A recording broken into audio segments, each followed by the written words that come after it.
Welcome বন্ধুরা, আজকের ভিডিওতে সবাইকে ওয়েলকাম জানিয়ে ভিডিওটি শুরু করছি। প্রথমেই দেখাচ্ছি আমার মেয়ে কীরকমভাবে খাবারটা খাচ্ছে।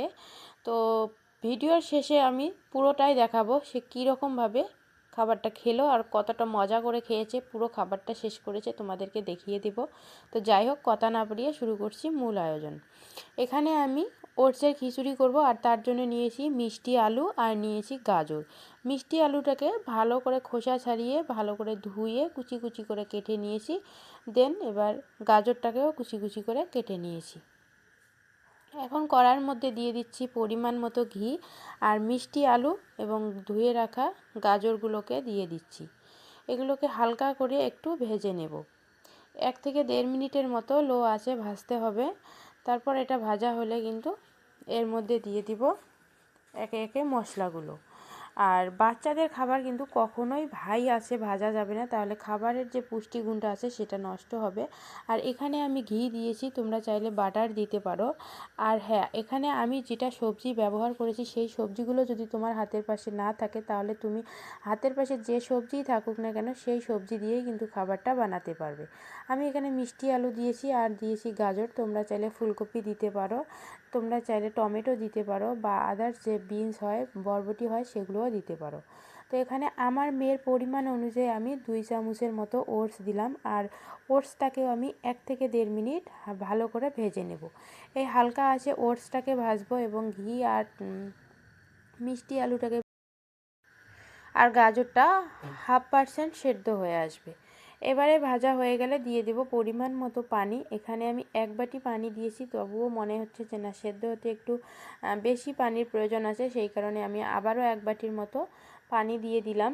আর এখানে মশলা হিসেবে দিয়ে দিব সাধারণভাবে একটু হালকা করে আদা এবং রসুনের পেস্ট আর খুব সামান্য একটু লবণ। আর দিয়ে দিচ্ছি পরিমাণ মতো হলুদ গুঁড়ো। এখানে হলুদ, লবণ আর আদা রসুনের পেস্ট ছাড়া আদার্স আর কোনো মশলা ব্যবহার করার প্রয়োজন নাই। এমনিতে খাবারটা খুব সুন্দর আর বেবিরা ভীষণ পছন্দ করবে এই খাবারটি। এরপরে ঢাকনা দিয়ে ঢেকে রান্নাটা করে নিলাম। এদিকে আমার তলায় লেগে গেছে, একটু খুন্তি দিয়ে এটাকে তুলে দিব। আর খাবারটাকে ম্যাশ করে নেওয়ার জন্য একটা আলু ম্যাশার দিয়ে খাবারগুলো ম্যাশ করে নেব।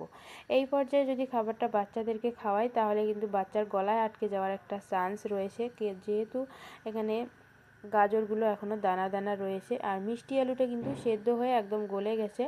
গাজরটাকে হালকা ম্যাশ করার জন্য একদম আলু ম্যাশার দিয়ে ম্যাশ করে নিচ্ছি। এখন আমি খাবারটা একটু বেশি পাতলা হয়ে গেছে তাই হালকা একটু জাল করে খাবারটা ঘন করে নেব। তোমরা যদি 6 মাস বা 10 মাসই বয়সী বাচ্চাদের ক্ষেত্রে এই খাবারটি বানাও তাহলে এই হালকা অবস্থায় নামিয়ে নেবে, কারণ 10 মাসি বাচ্চারা খুব একটা গিলে চাবিয়ে খেতে পারে না, তারা কিন্তু গিলে খায়, তাই তাদেরকে একটু পাতলা খাবারে দিবে। তো আমার মেয়ে একটু বড় হয়ে গেছে তাই আমি একটু ভারী খাবারটা করে তাকে দিচ্ছি। আর আজকের এই খাবারটা আমার মেয়ে এত সুন্দরভাবে খেয়েছে, এত পছন্দ করেছে, তোমরা খাওয়ার শেষে তোমাদেরকে দেখিয়ে দিব যে কত সুন্দরভাবে খেয়েছে। আমাকে খাইয়ে দিতেই দেয়নি, আমি মাত্র 2 থেকে 3 চামচ ওকে খাইয়ে দিয়েছি আর বাকি পুরো খিচুড়িটা ও নিজে হাতে খেয়েছে এবং খুব মজা করে খেয়েছে। খাওয়ার শেষে তো একদম বাটি চেটে পুটে খাচ্ছিল। তো যাই হোক বন্ধুরা, যারা শেষ পর্যন্ত আমার ভিডিওটি দেখলেন তাদেরকে অসংখ্য ধন্যবাদ। আর একটা রিকোয়েস্ট করব, প্লিজ চ্যানেলটি সাবস্ক্রাইব করবেন।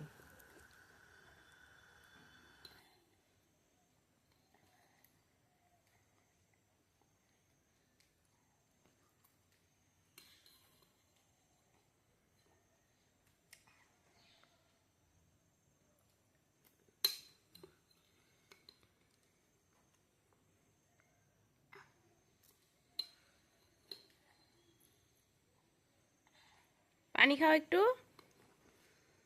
মাগো একটু পানি খাও।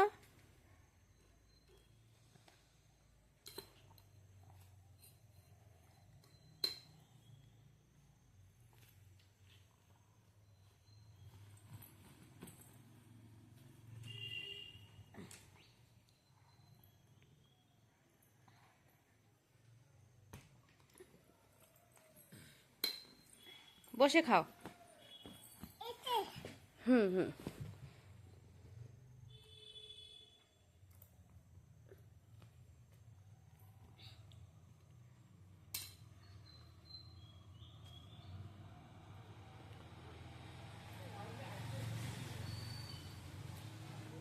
দেখি আমি খাওয়াই।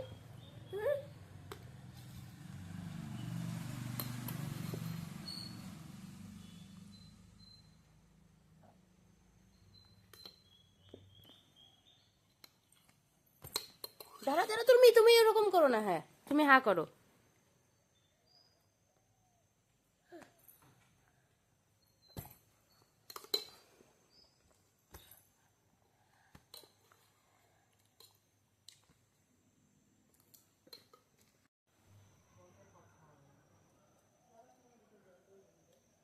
শেষ, একদম শেষ। বাহ, গুড আম্মু, একটা ভেরি গুড। একটা লাইক দিচ্ছি তোমাকে, অনেক অনেক লাইক। তুমি সব খাবার খেয়েছো আর একাই হাতে খেয়েছো। সব খাবার আজকে তুমি একা হাতে খেয়েছো। খুব টেস্টি ছিল মা, খুব টেস্টি ছিল। ইয়ে, নিজ হাতে খাবার মজাই আলাদা, তাই না আম্মু? হয়েছে সোনা, আজকে থাক, কালকে আবার খিচুড়ি করে দিব।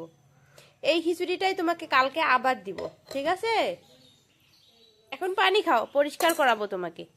একদম শেষ করেছে আর নিজের হাতে সব খাবার খেয়েছে আজকে।